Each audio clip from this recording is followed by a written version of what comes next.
Alright, I'm back working on this jean jacket that I'm blinging out for prints.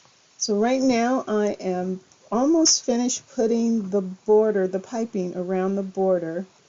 So let you see what that looks like.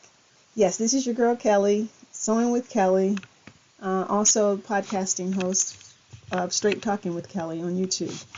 So now let's look at this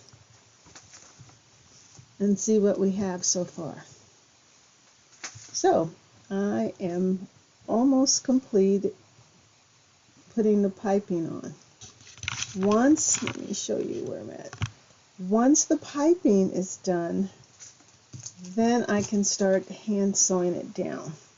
I'm really looking forward to that part, because once that's done, then I can start bedazzling it, putting all my sparkles on it. That's the fun part. I cannot wait.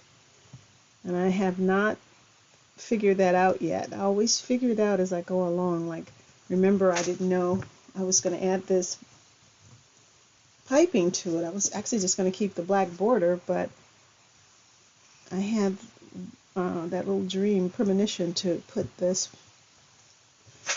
border on it to give it a little bit more pizzazz, and it'll turn out really beautiful. So look at it, take a look so you can see where I'm at. Prints in the making. So the purple border is what's going to make it all worthwhile. I'll see you soon.